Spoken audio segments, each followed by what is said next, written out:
I'm Lisa Saunders. Welcome to the Lisa Saunders Show. I have a guest that I've had on before because he's so much fun.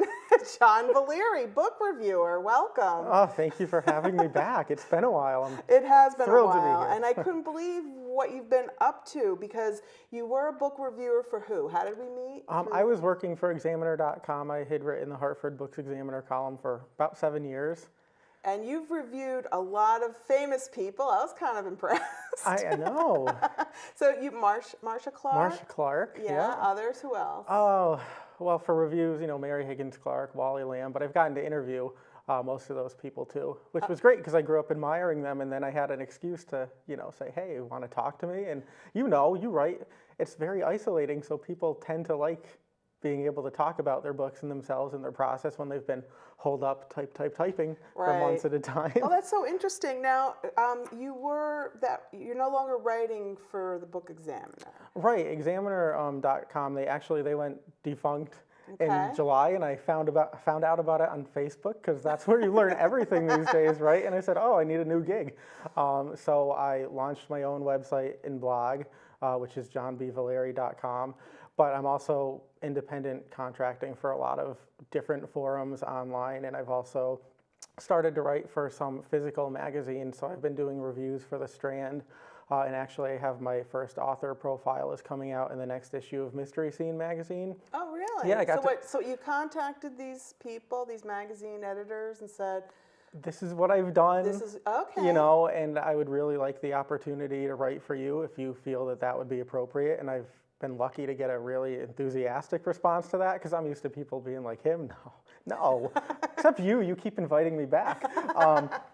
But yeah, most people say, well, you have a lot of experience and you know a lot of people, so let's give it a go. So for Mystery Scene, it comes out probably next week after, but I got to interview Wendy Corsi-Staub, who she's amazing. She's written something like 90 books, and I've been reading her for a really, really long time, so it was kind of cool to be able to revisit her for my first sort of major magazine piece. Now, you said The Strand. When I think of The Strand, I think of the Sherlock Holmes series. Who's The Strand? They're big into that because there's the Strand bookstore in New York, but they also have a magazine that's very noir, which comes out a couple of times a year. Where's that based out of? New York. Oh. Yeah, so this is not the London one where Arthur Conan Doyle Well, the bookstores in New York, the magazine's a little bit more far-reaching, but there is definitely sort of that undercurrent to it. So, that's been fun. I've been reading sort of grittier things because I feel like that sort of goes with what they do. What does grittier mean? Like, I always hear people say, the gritty side. I'm like, what does that mean? Dirty words? I mean, oh yeah, dirty words, lots of violence, blood, gore, people doing terrible things. Okay. It's not your cozy mystery, that's for sure. But it's fun because I'm writing in a lot of different places, so I read a lot of different books, some of which take me out of my comfort zone. But I like that because that's how you discover new authors, new books, new genres. Wow. So who do you decide who to review? Do they tell you or ask you? Or a lot of people will come to me or send books to me. They just magically show up on my doorstep. It's a beautiful thing. I love it. The mailman hates me. The UPS guys hate me. FedEx hates me. But the books just show up, and sometimes, people will request something. Other times I'll pitch ideas based on what I'm interested in. Mm-hmm. So I do a little bit of both. I want to make sure that I still have fun with my reading. So I make sure that I still read the books that I would want to read just for leisure. But at the same point, I try to pick some books that are a little bit, outside of my norm because I think it's important to read widely. So if you're writing for other magazines, you're not allowed to post those reviews on your website, are you? I can link to them. You can link to them. So I link to them. Okay. Yep. Because I was wondering how that worked. Right. I don't use the actual content. Right. But I provide the link so that if people want to read it, they can just click and go to it. Well, that's a really good idea because you found your area that you like, and you read stuff that I would never read, because I only really read nonfiction. Right, and I tend to not read a lot of nonfiction. Right. So, what are we going to talk about? But I'm excited to know that The Lost City of Z, that movie's coming out, and you said you hadn't read it. No. And that's that They're looking for a city that supposedly exists in the Amazon, and they're following Fawcett, I believe. And anyway, I can't wait because it's a nonfiction book that I'd read, so I do recommend that movie. Do you see movies, or are you mostly a reader? You know, we try to go to the movies like once a week. Okay, so do I. Yeah, usually we go, on Sundays after 5 when the theater is dead. There's hardly anybody there. I love that. I hate it when people come in and like sit right behind you and they're chewing in your ear. Oh, see, that doesn't bother me at all. It drives my husband crazy. But that's why I like to go to the movies. I want to experience the teenagers who are excited to sneak, to get away from their parents. I just want to experience the popcorn. Yeah, I always get the popcorn. And I'm so upset because I keep trying to go on a diet and they all say no popcorn, like if it's a low-carb diet. It's true, but I've been dieting. It's killer. I know, but you look like you've lost weight. Sweet. Congratulations. Thank you. I swear, I can like sniff carbs and I gain weight from just being around them. So I just don't get the extra salt and butter when we go on Sunday. So you still get your popcorn? Yeah, I do. So I give myself weekly treats. treats.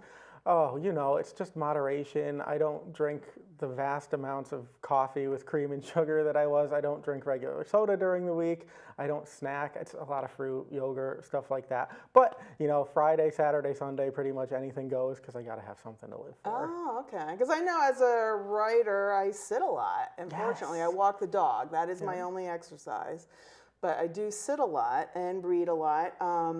Again, we read different things, but I just want to tell you one of my favorite stories. I don't know if you'd ever want to, I don't know when it was written actually, Desperate Journeys, Abandoned Souls. I love that book. It's all true adventure stories of people that were cast adrift or their plane crashed and they were wrecked in the middle of nowhere.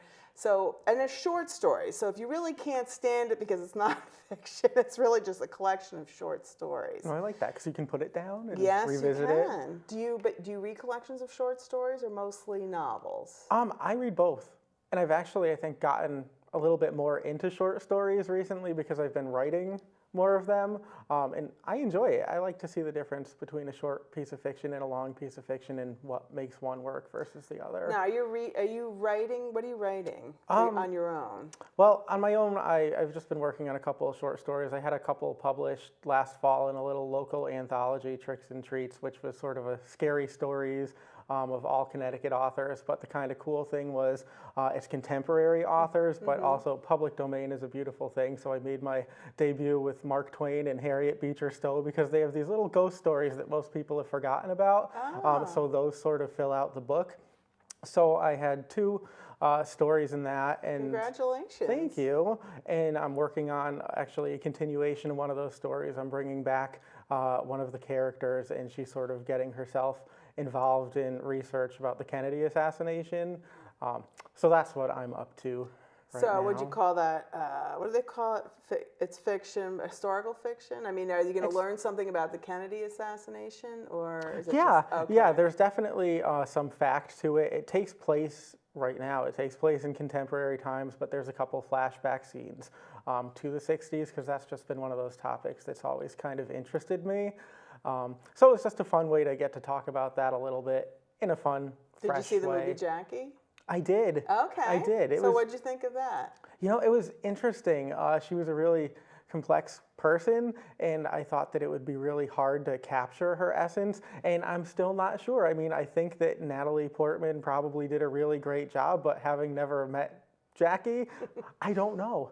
It was a really interesting movie, and it took place at such a poignant time, and she was really a little bit out of her mind because of the grief that she was going through. So it was a very dark movie, but I like that she wanted everybody to see the blood. I mean, I get that. Yeah, look at what they did to. Look at what they did to him. I kind of like the drama of right? It was a high drama on her outfit and everything. And I going to Newport, I saw where they got married, and I think it was on the tour or something. Summer home that she went to or lived in or grew up in. I love going to see all the places of the people I research. I didn't actually write about her, but for example, I was just in Washington, D.C., and I wrote about Lincoln a couple times, and Mary Todd Lincoln in a book after the loss of a spouse. I included her. What was she like? But I didn't realize in St. John's Church, a little church down there, that he had his pew and he would sneak in and sneak out. So I sat in his pew this weekend. At the American History Museum, I saw Nancy's dress. Because I remember seeing it, I mean, not Nancy, Mary's dress I remember seeing it before because people make comments that she was chubby, but if you look at her dress, she wasn't. I just think she had a pudgy face. You know? So I think writers can make a mistake sometimes by looking at a picture and assuming something without knowing the facts, because I don't know, unless her corset was really tight, but it was like a waist like this. Kill for that, right? Yeah, right. Gotta maybe stop eating so much popcorn. You know, getting back to popcorn, I found out that's what some farmers give their cattle is instead of corn, they give them Skittles to give them that carbs. Really? Yeah, like That's Skittles that have like a mistake on them or something. And I'm thinking, am I eating when I sit there eating that huge bucket of popcorn, am I eating a huge bucket of Skittles? Is it like the same thing? It's better not to know. I know. These are the things you don't want to research too thoroughly. But anyway, are there any books that you wish would be movies, or that you saw recently that were a book you'd read first? You know, actually, couple of years, actually probably last year, there was a movie that I saw called Paper Towns, which was based on a John Green young adult novel. And for one of the very few times in my life, I actually found that I liked the movie better than the book. I thought it had a better sense of place, a better sense of character, and I was really surprised by that just because I am usually cautious going into an adaptation. Sometimes I like the movies better. Like with Anna Green Gables. Did you see it with Megan Fellows? I have not. Because I love those books, but I constantly, the birds are buzzing or tweeting, and the bees are buzzing, and the flowers. I can't stand all that. No. So take all that out. Yeah. So it was such a relief to see the movie with I could see them, but I don't have to read about the birds. Right. Well, you know, a couple of weeks ago, I watched Sense and Sensibility, which I had not seen, but the one with Emma Thompson and Kate Winslet. I think the movies are so much better than the writers. Yeah, it was just, it was really interesting, and for a 2.5-hour movie, I was really engaged in it because one of my friends and I, we decided we were going to do this classics book club, so I'm not much for the classics. So I figured this would be a good way to force myself to read some of them. So she actually bought me a calendar for Christmas, and it has a different classic author every month. So we said, okay, we'll read one book by the featured author. So the first month we read Macbeth. And last month we said we were going to read Sense and Sensibility, and I really tried, but I couldn't get into words. it. Yes. But you know what movie I love? Jane Austen's Persuasion. Oh my gosh. Have you seen it? No. You've got to see it. I think it was one of those, I think it was made for TV even, but it did better than they realized. Yeah. And I have the DVD, and now I can listen to the book on tape, because you can get free books on your iPhone. I forget what it's through. But anyway, I listen to Persuasion over and over, maybe because I've seen the movie, or maybe the wording is just right where it's not too much. But that's such an intense love story where you never know what he's thinking. Does he love her or not, So I really recommend that. I'll have to check it out. I mean, the movie actually made me go back and sort of flip through the book after I'd said, oh, I'm never going to even bother. Well, I felt that way about Wuthering Heights. I think the movie is so much better than the book. To me, the story's ridiculous in the book.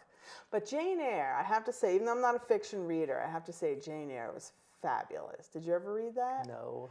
Well, I mean, but maybe I should. I don't know. Maybe it's a girl book, but I don't know. I don't know that it's a girl book. I've been told I read a lot of girl books. But for me, I just thought it was fabulous. So that is one I can recommend. All right, you'll have to ask me next time I'm here. Now, one book I read that I love, and I've read it 3 times now, Jack Finney's Time and Again.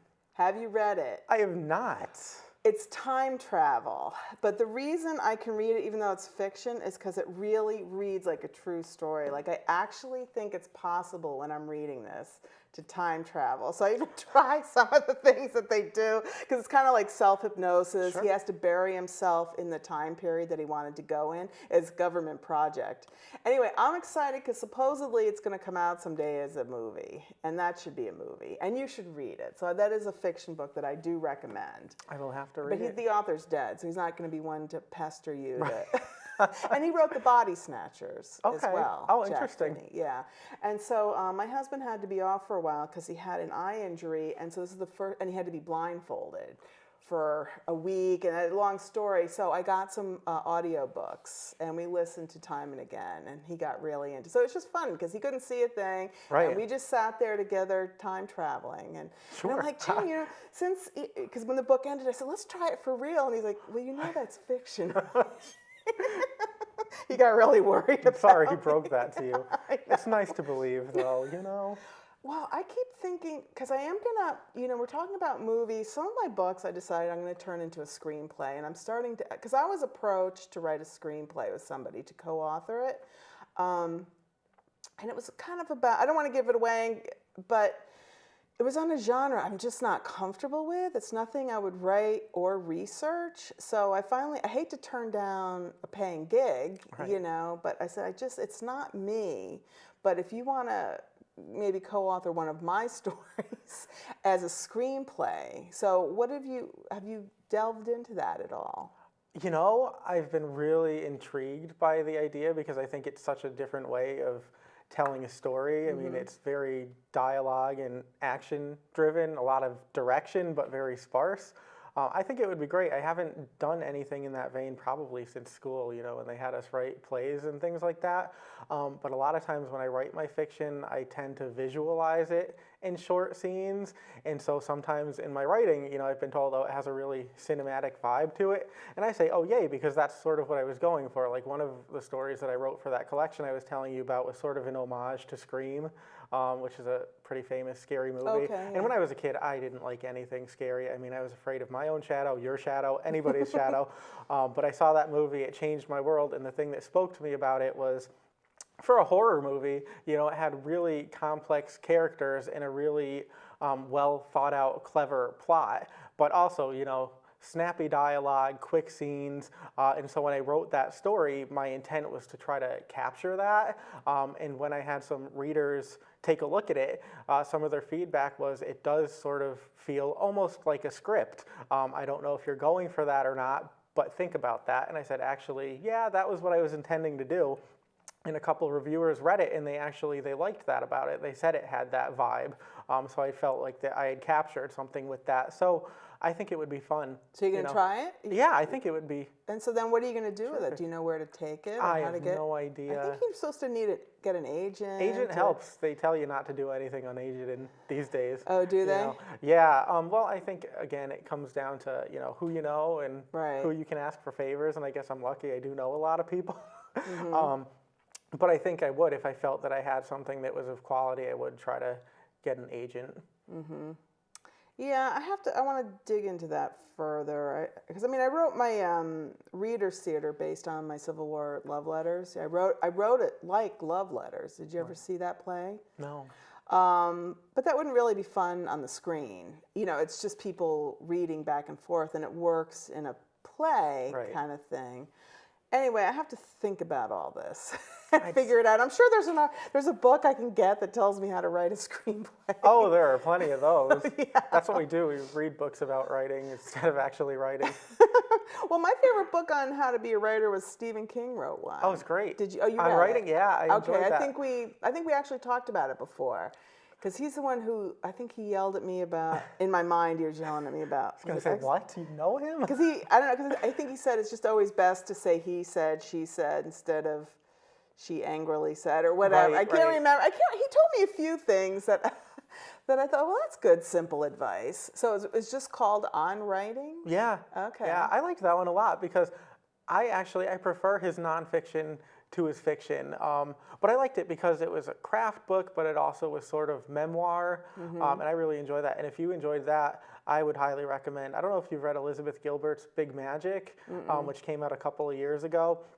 But if you read that book, I can promise you'll never think of inspiration or craft the same way again. And if you listen to the audio, it's even better. It's called Big Magic. Okay. And again, it's another one of those books where it's sort of By a how-to. Elizabeth Gilbert, who she wrote Eat, Pray, Love. Oh, okay. And that, I was not really a fan of that book, but this one really spoke to me, so I've been, And that's just like a how-to from her or her? Yeah, it's sort of meditations on inspiration and craft, but unlike anything else I've ever read, I liked the book so much that I got it on audio, and she reads the audio, and it's sort of like having a little cheerleader right there in your ear. So yeah, when I'm feeling like I need, some inspiration or the muse, I listen to it again. I enjoy it that much. Now, how do you do so much writing and reviewing? I don't sleep a lot.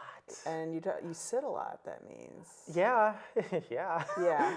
That's why I'm like the yo-yo. You never know which size of me you're gonna get when I show up. No, From I know, month to because I month. sit a lot too, and I actually wanted to try Peapod today, you know, that grocery yeah. online thing. Yes. And I thought, I am so out of groceries, because when my husband was ill, I couldn't even leave the house because he needed Right. constant, you know, I just couldn't let him be alone in case something happened. But so that would have been the time for me to order groceries on Peapod, but I didn't know how to do it. And today I sat down to look at it, and it doesn't actually look that hard, but I thought, I don't want to sit at the computer another Right. minute.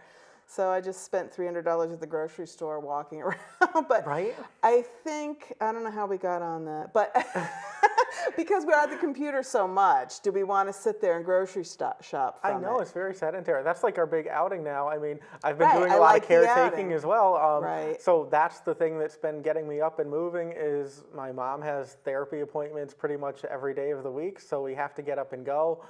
We do our grocery shopping, and that's actually really good therapy for her because she can push the cart, Right. and it makes me get up and move too. So that's sort of the counterbalance to all the sitting there that I do typing or the Right. lying in bed with my book. But yeah, I do a lot of work either late at night or early in the morning or Do you just those. so is that where you like to read in bed?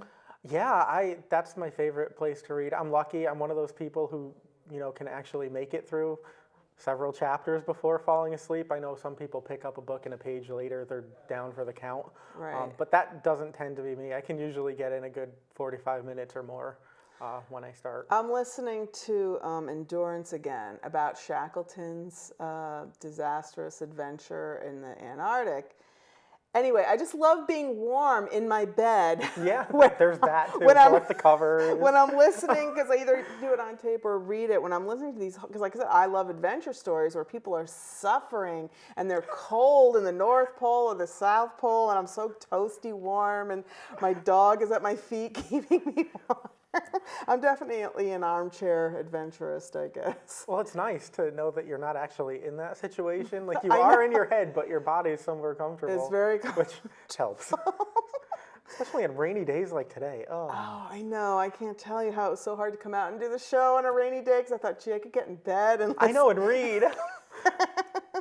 Wow, I'm impressed that you decided to really devote yourself to writing. Because right now you're in that position. Well, I figured, I'd worked at a nonprofit for 10 years, and it's really easy to make decisions based on everybody else's benefit and what's best for them. But at one point or another, you have to say to yourself, is this what I really want to do? And if I do, how am I going to make it work?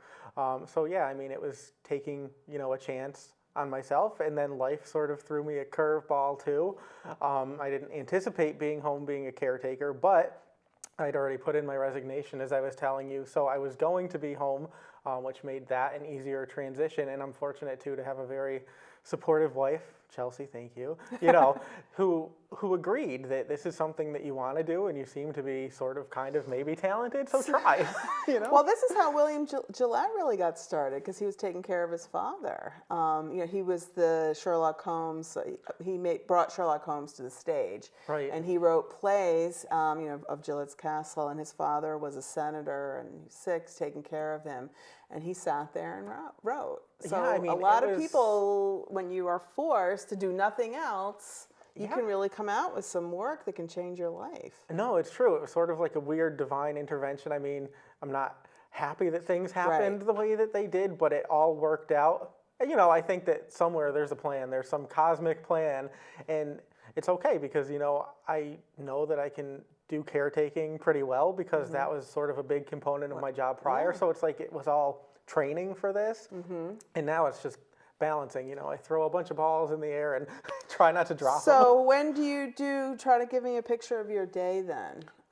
Sure. Because you're taking care of your mom, so, just when do you get up to write, or when? Well, my wife is usually up at 7, so if there's something I really need to get done, like lately I've had a lot of deadlines for reviews or for profile pieces.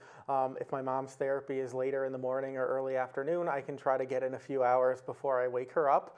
Or, once therapy and stuff is done for the day and we've done our work at home, because, there's a lot of work to be done at home too. Everything carries over. But usually, by nighttime, mom's settled in doing something fun, and then I can, work on my work until it's time to do the sort of nightly routine. So it's early morning, later at night, or just those few minutes in between when you find a pocket of time. It's really just the balancing act. You know how it is. Well, I tend to do my serious writing in the morning, probably from like 5 a.m. to noon, I would say, is like where I'm really trying to concentrate. And my husband even knows, he doesn't even say good morning to me because that could suck me out of my zone. Sure. You know, so when I'm at a good, I know he's up, I can hear the rustling. So Right. when he's up, I will, when I'm at a good stopping point, I come out. But he gets it that I have to concentrate. And I feel it's always hard because when we have guests, they feel rude if they walk by my office and don't say hi. But I need to put up a sign. Please don't even say hi. Oh, I know, because then that's broken and you're out of the me zone, out. and it's so hard to get into the zone. I know, that's why I kind of laugh in that movie. What is it? As Good as It Gets, with who's that crazy guy? I don't know, famous guy. I can't think of him, but he came out screaming because they knocked on his door. Where's my dog? And he's like, Oh, Jack Nick. Yeah. So you don't interrupt me when I'm writing. I don't care if you hear a thud and it smells come from the apartment. You have to put a hanky. No, the magic's gone. Right? You can't recapture it like that. It doesn't happen. No. Or the other thing that happens is you're in bed at night and all you want to do is sleep because you've had a crazy day, and that's when the inspiration strikes you, and then you end up getting up and writing until 4 in the morning. I know. Then you have to get up. I know. Well, that's why I get up so early, because then I can't sleep because I have an idea, and I try not to have ideas in the middle of the night. I know. But and then they come knocking. I know, but then at like 2 in the morning you might get one. So but I haven't written a large piece in a while. So if I start the screenplay, it could happen. Like my story's already told for the ones that I want to do screenplays on. So I don't know if the idea thing is going to torture me, because my ideas are out there. It's just Maybe a matter not. of, It's just telling it in a different way. It's just telling it in a different way. So I'll have to see. I'll let you know. I know. Well, who's going to start the screenplay first, you or me? It's your book. I think you have to. It's your book. I don't know. I don't know, but you said you're going to start one on your story. Maybe, or something. I just think it would be fun to try something different. I was thinking of taking a screenwriting class. There is one through the town of Groton, just to force me to do something, because I keep talking about it and not doing it. Right. We only have 2 minutes left, so I'm going to tell you about some classes I have coming up. In case you know of people, I'm doing a writing your memoir type of class, just writing your story. And that's just a one workshop class on Tuesday, April 18th, through New London Adult Continuing Education. And then the following week, Tuesday on April 25th, from 2:30 to 5:30, it's a self-publish and promote your paperback kind of story for some people that don't want to go through a publisher. Sure. So if you know people in that realm. Oh yeah, I'll spread the word. I should be in your memoir class. We do exercises. It's fun because I actually have questions, and I make people sit there and write the answers to it. And that's when the ideas get going, because they're under no pressure. Nobody's going to read it. Right. But you read. I do ask them to read it out loud. Sure. And so then people just write when they're not. That's, I think, people's problems, new writers especially. They think that somebody's going to read that first draft, you know? I know, all writing is rewriting, right? Yeah, unfortunately. I know, that's the painful part is, I'm not done, I have to... And sometimes you just have to start at a point you never expected to start at. Like, that's how I started Ride a Horse Not an Elevator. I didn't know where to start it. And suddenly I just started with a scene that stuck with me. And then, that scene is in the middle of the book, but it got me going in the flow and the conversation and the characters. But anyway, thank you so much. Thanks for having me. It was so great to have always you. I know, it's fun. So you have to think of other ideas. You can come back on my show. I would love to. All right, well, thank you so much for watching the Lisa Saunders Show. I'm Lisa Saunders, and I will see you next week.